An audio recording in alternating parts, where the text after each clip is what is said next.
is Seattle, Washington. The year is 1963. It is a cold, unforgiving November evening. Tuesday, exactly 6:30.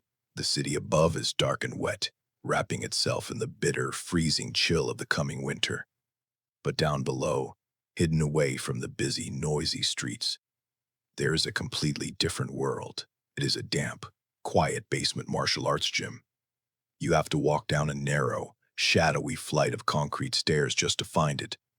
Listen closely to the sound of the storm outside. It is a heavy, freezing rain. It beats aggressively against the small, dirt street glass windows near the ceiling of the basement. Every single drop hits the fragile glass like a tiny, sharp knock, trying to break in. But inside this room, the winter cold does not exist. The air here is incredibly heavy. It is thick and warm. If you were to walk into this room right now, the very first thing you would notice is the intense smell. It is a deeply human working smell. It is the heavy scent of old, worn canvas mats that have absorbed thousands of hours of intense physical labor. It is the sharp, undeniable smell of fresh sweat, and underneath it all, lingering in the back of your throat, is the metallic, bitter odor of cheap heating oil, burning in a small metal furnace in the corner, fighting a losing battle to keep the dampness out. Inside this small, hidden, rectangular space, there are exactly 18 students, just 18 regular people. They are not famous fighters. They are not champions. They are ordinary men who have come here after long days of normal work. They stand in perfectly aligned rows under the pale, buzzing light bulbs. They move together as one single unit. They practice their traditional forms. They punch the empty air with deep concentration. They block invisible strikes with focused tension. They are breathing hard. The sound of their deep breathing fills the heavy air. Inhale, exhale, push, pull. It is a continuous, deeply rhythmic flow. Beneath their feet is an old, solid hardwood floor. The wooden planks are worn smooth and shiny by years of constant friction. As the 18 students step forward and shift their weight, their bare feet strike the wood. Slap, slap, slap, slap. The sound echoes sharply off the low, exposed wooden beams of the ceiling. It bounces off the cold, damp brick walls. The rhythmic slapping of their bare feet on the hardwood floor sounds exactly like a steady, massive, living heartbeat. It gives the quiet room a deep, powerful pulse. Everything in the specific moment is perfectly normal. It is just another quiet Tuesday evening. The students focus entirely on their own bodies, on their own sweat, on their own deep breathing. They look straight ahead, their eyes fixed on the empty space. The heater buzzes quietly. The cold rain washes over the small windows. It is a completely ordinary night. None of these 18 people have any idea what is coming. They do not know that the peace of this rhythmic heartbeat is about to be shattered. They are entirely unaware that tonight they will witness a pure legend. Then, without a single second of warning, the perfect rhythm is completely broken. The deep, steady heartbeat of the room stops dead. The heavy wooden door at the top of the narrow concrete stairs does not just open. It is thrown open with a violent, explosive crash. The sound is like a sudden gunshot echoing through the small enclosed space. The thick wood slams hard against the damp brick wall, shaking the old dust from the ceiling beams. Instantly, the freezing winter wind from the dark streets of Seattle rushes down into the basement. It slices right through the thick, warm, heavy air of the gym. It brings the bitter cold and the sharp, wet smell of the rainy city directly into their hidden sanctuary. The freezing draft hits the warm, sweating skin of the 18 students like a physical strike. The rhythmic slapping of their bare feet ceases immediately. The deep, unified breathing stops in their throats. No one moves. No one speaks. Every single head turns slowly toward the top of the stairs. They look up into the shadows. The quiet buzzing of the cheap heating oil furnace in the corner suddenly sounds incredibly loud in the absolute, stunning silence of the room. Standing perfectly still in the doorframe is a massive, dark silhouette. The pale light from the street lamp outside catches the wide edges of his incredibly broad shoulders. He steps heavily down the concrete stairs, his boots thudding against the stone. With every single step, he brings the aggression of the storm inside. He steps fully under the pale, flickering lights of the gym, and his face becomes clear.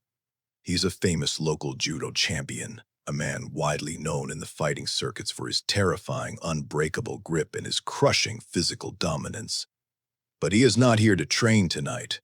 He is here because he is angry. He is here because he has heard the quiet whispers traveling through the city.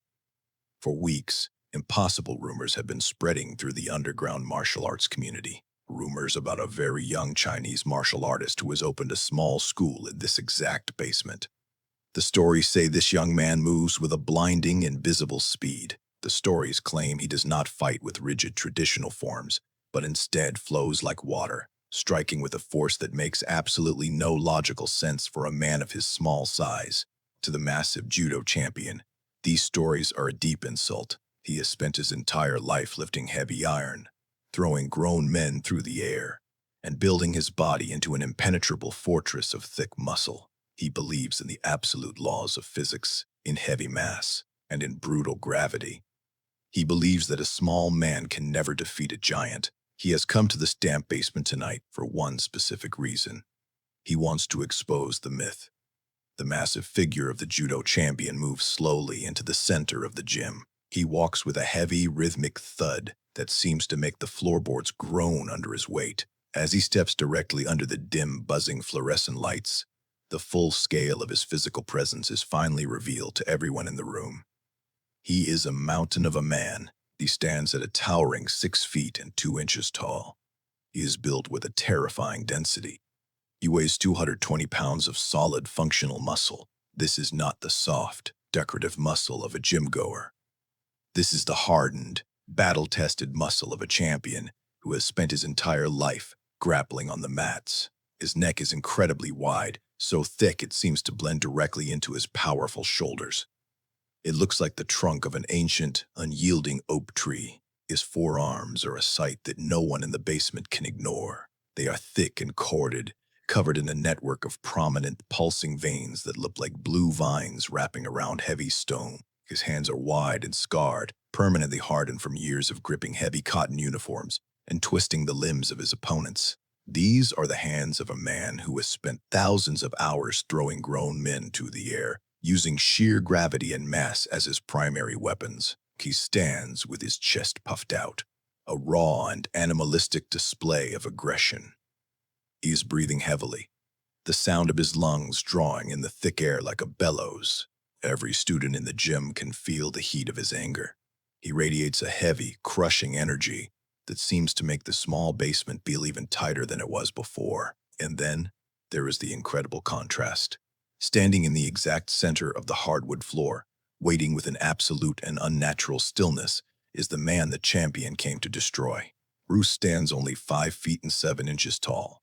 Beside the massive giant, he looks almost fragile, like a child standing before a storm. He weighs only 135 pounds. His frame is thin, his muscles lean and hidden beneath his skin. He does not wear a heavy judo uniform or any kind of protective gear. He is dressed in simple, loose black training pants and a plain, thin white shirt that hangs quietly on his small shoulders. While the champion is a storm of heavy sound and aggressive movement, Bruce is like a ghost standing in the pale light. He is perfectly, unnervingly calm. His posture is relaxed, his hands hanging loosely at his sides. If you were to look into his eyes, you would see that they are soft, wide, and observant. They do not blink. They do not show a single spark of fear, or even a hint of anger. Most importantly, his breathing is completely silent. There is no heaving chest, no flared nostrils, and no sound of effort. He stands with a balance that seems to come from deep within the earth itself. He is not a fighter preparing for a struggle.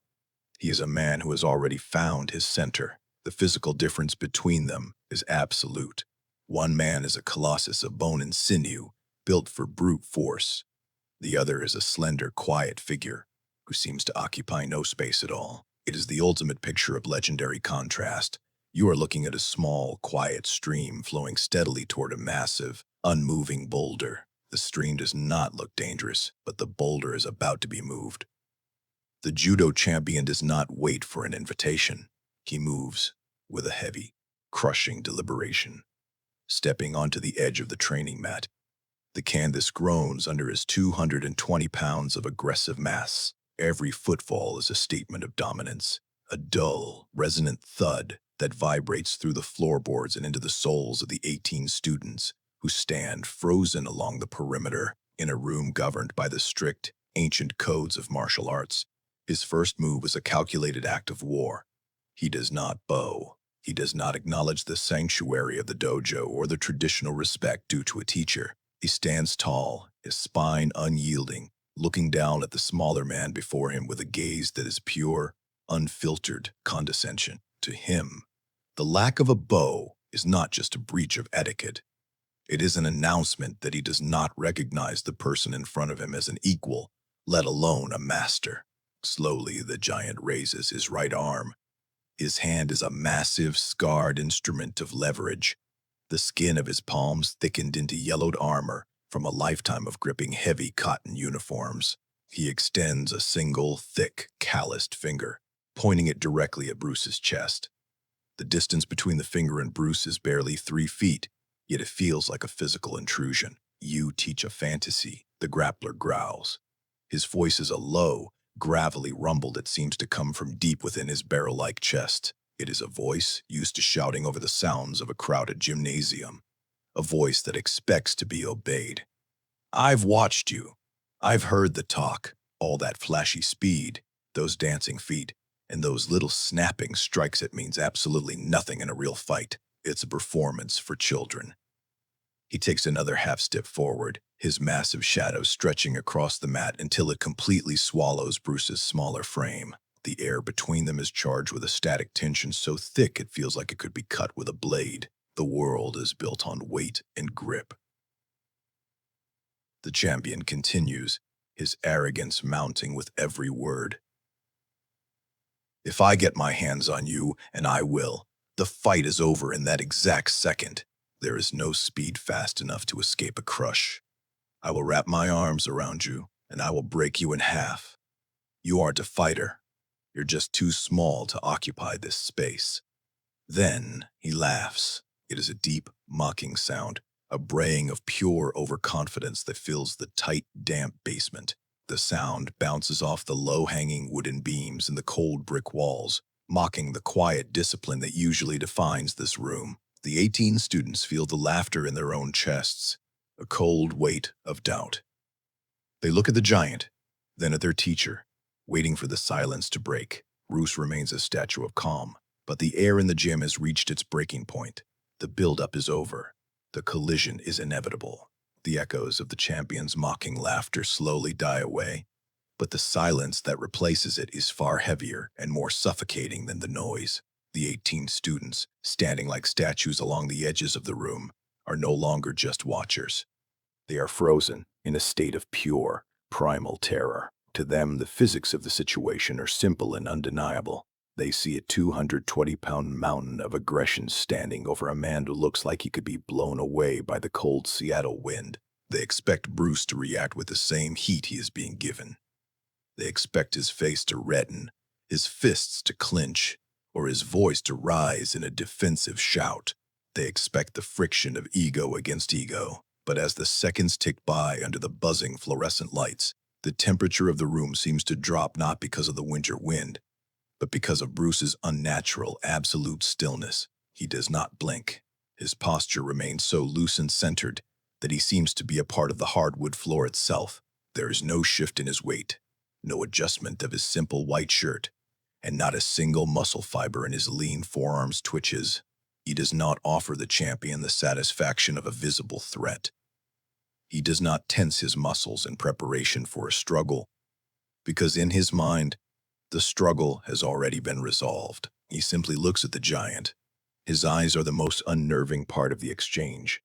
They are soft and wide, holding a quality of deep observation that borders on the clinical. They are fearless, not because they are aggressive, but because they are perfectly clear. He is not looking at a famous champion or a terrifying physical specimen.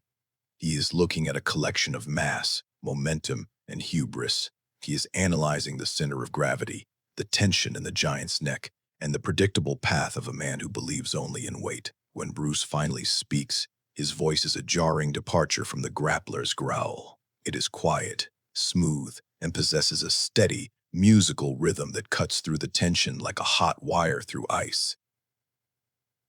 There is no tremor of adrenaline, no edge of anger. You rely entirely on your size, Bruce says, his tone devoid of any malice.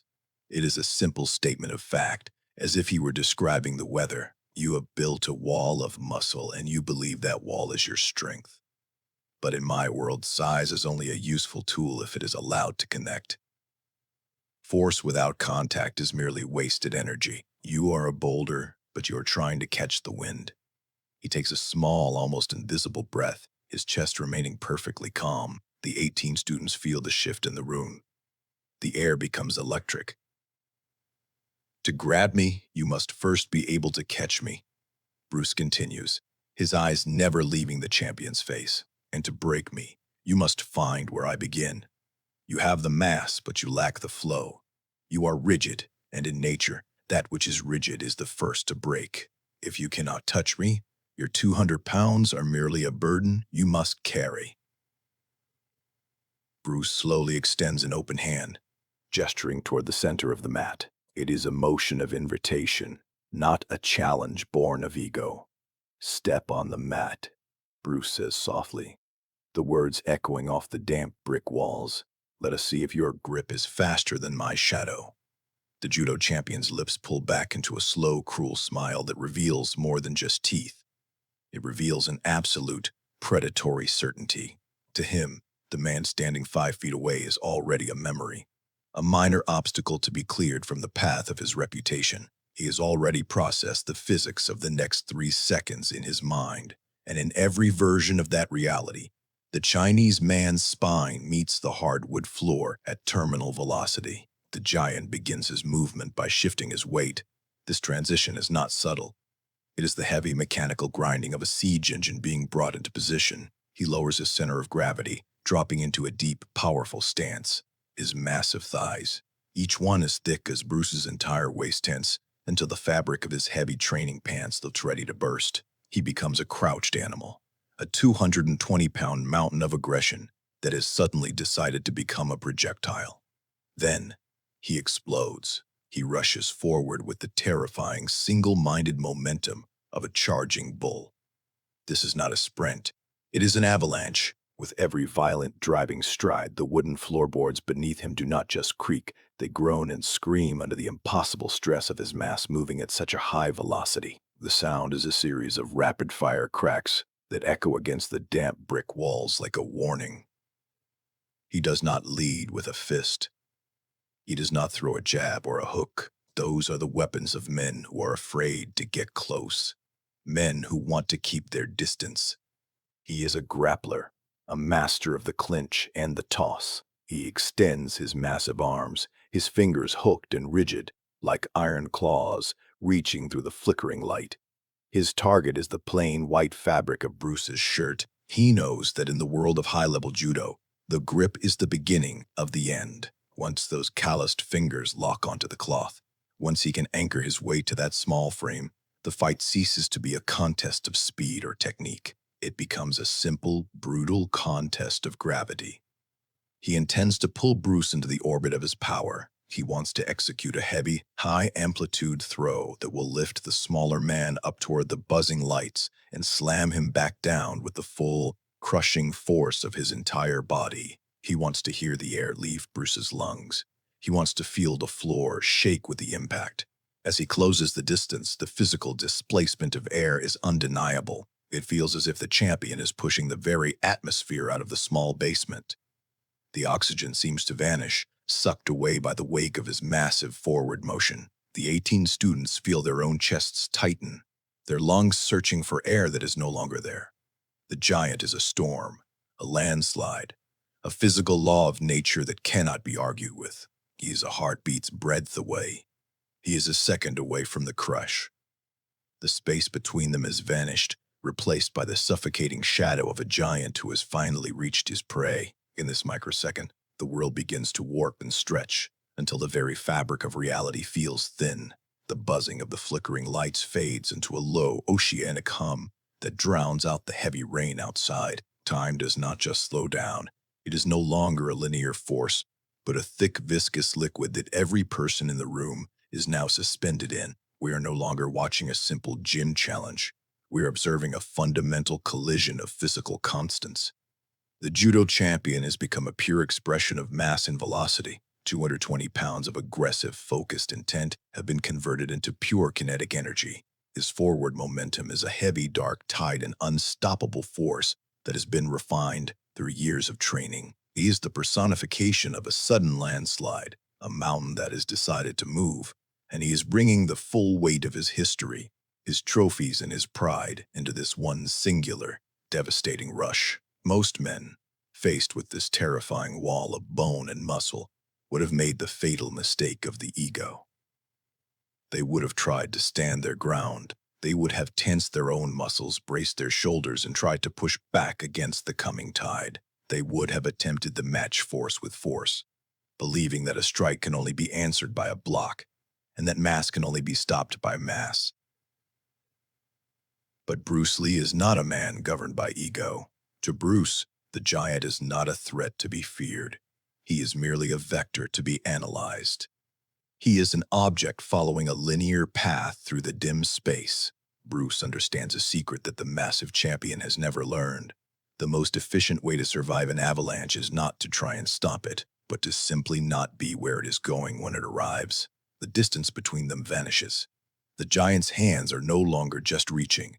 They are a single inch away from the thin white fabric of Bruce's shirt. In the silence of this slow-motion world, we can see the yellowed calluses on the fingertips. We can see the tiny vibration in the air as the man's lungs prepare to expel a grunt of triumph. He can already feel the phantom resistance of the fabric. He can already taste the victory. And then, in the space of a single heartbeat, Bruce Lee is no target. He does not jump back. He does not panic. He moves with a surgical economy of motion that is invisible to the eye. He shifts his lead foot slightly. He pivots his hips exactly 2 inches to the outside. He steps perfectly off the center line of the attack, allowing the landslide to pass. The giant's massive hands close with a violent snap. They do not find the shirt. They find absolutely nothing but the void. The giant's massive forward momentum, the very thing he relied on to crush his opponent, has instantly transformed into his greatest enemy. He has thrown 220 pounds of force into empty space. With nothing to grab onto, no anchor to break his fall, his balance completely disintegrates. He is a building whose foundation has suddenly been removed.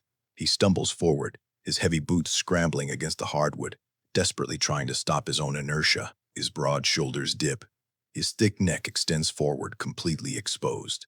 He is falling out of control, directly into the trap. In that exact microsecond, while the giant is suspended in a state of helpless forward motion, Bruce strikes. This is not a punch thrown from the shoulder. It is not an arm movement. It is a terrifying, perfect demonstration of kinetic energy transfer, a sequence of physics executed with absolute precision. The strike does not begin at Bruce's hand. It begins in the floor. Bruce digs his back foot into the unyielding hardwood, establishing a solid root. He pushes off that anchor, and a wave of force begins its journey. It travels up his calf, tightens his thigh, and then hits his hips. With a sharp, violent twist, his hips act like a coiled spring suddenly released, multiplying the force exponentially. The energy shoots straight up his spine, transferring to his latissimus dorsi, across his shoulder blade, and straight down his arm. The arm itself is perfectly relaxed until the final millisecond, acting as a flexible whip, carrying a heavy steel ball at the end. The fist snaps out, breaking the slow-motion silence. It travels a distance of barely 5 inches. It does not look like a devastating blow, but it is moving with maximum velocity, carrying the entire structural power of Bruce's body behind it. His knuckles find their target with devastating accuracy. They strike the side of the giant's thick neck, just below the jawline and slightly behind the ear. They hit the exact location of the vagus nerve. This is a point of pure vulnerability, a major conduit of the human nervous system. No amount of heavy lifting, no thickness of muscle, and no calloused skin can protect it. It is a physiological shortcut to the brain. Bruce's strike delivers a massive localized shockwave directly into this nerve cluster.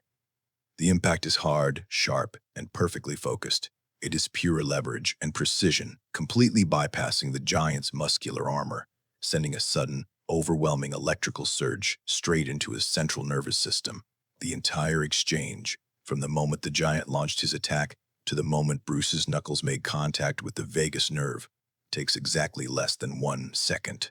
To the normal human eye, it is a blur of motion, a sudden snap of violence that begins and ends before the brain can fully process what has happened, but the physical result is instantaneous and undeniable.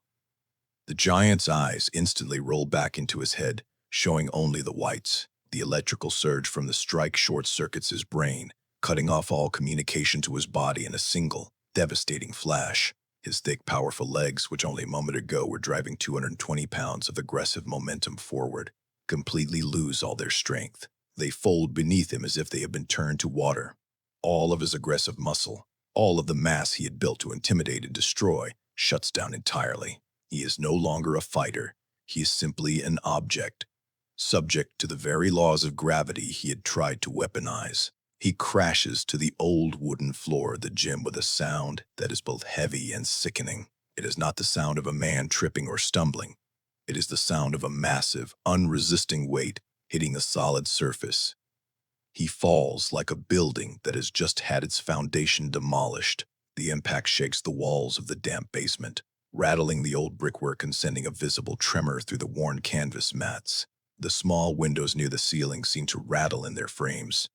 The noise echoes loudly, bouncing off the low wooden beams and filling the tight space with a heavy, final thud. And then, there's nothing but absolute, stunned silence. The buzzing of the cheap heating oil furnace in the corner becomes the only sound in the room. The 18 students, who have been holding their breath since the giant stepped onto the mat, do not move. They are frozen, trapped in a moment of pure disbelief. They do not breathe. They do not whisper or gasp. They just stare, their eyes wide and completely fixed on the center of the room. They are looking down at the massive local Judo champion, the man who had burst through their door promising destruction, who now lies spread-eagled on the hardwood floor, completely and utterly unconscious. He does not twitch. He does not groan. He is entirely still. The contrast between the violence of his entrance and the absolute stillness of his defeat is impossible to reconcile. The students remain rooted to their spots, their minds struggling to understand how the smallest man in the room had just conquered the largest, without anger, without struggle, and in less time than it takes to blink. Bruce does not celebrate. He does not turn to the 18 stunned students with a look of triumph. He does not beat his chest, raise his arms, or let out a cry of victory. There is absolutely no flex of ego, no display of dominance over the fallen giant. The explosive energy that had just coursed through his body vanishes as quickly as it appeared, drawn back into his core. He slowly lowers his hands from their martial position, letting them fall loosely to his sides. His breathing remains silent and perfectly even. He simply returns to his calm center, standing quietly in the pale light as the dust settles around them. For a long moment, the only movement in the gym is the slow, shallow rising and falling of the unconscious champion's massive chest. Then, Bruce steps forward. He moves with a quiet, deliberate grace. He does not look down at the man with contempt. Instead, he kneels respectfully on the hardwood floor beside the 220-pound grappler. He waits patiently. Seconds tick by. The silence in the basement is so complete it feels heavy. Finally, the giant slowly opens his eyes. They are unfocused at first, staring up at the low wooden beams of the ceiling with a profound, cloudy confusion. He blinks, trying to process where he is and how the world had suddenly turned upside down.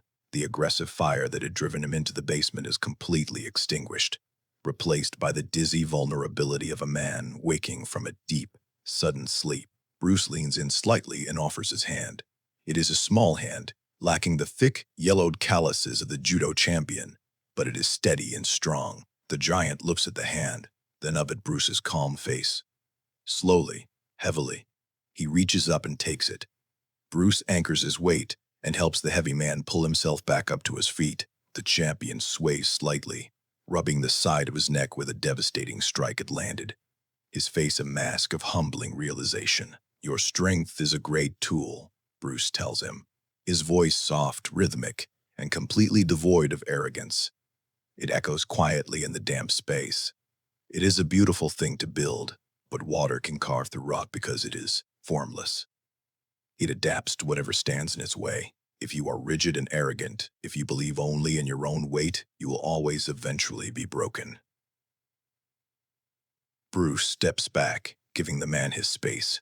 If you become like water, Bruce says, you will survive. In that quiet, dimly lit basement, the 18 students do not just watch a fight. They watch a philosophy proven in real time. They learn the ultimate truth that night. Absolute skill, precise mechanics, and a formless mind will always defeat brute strength and ego.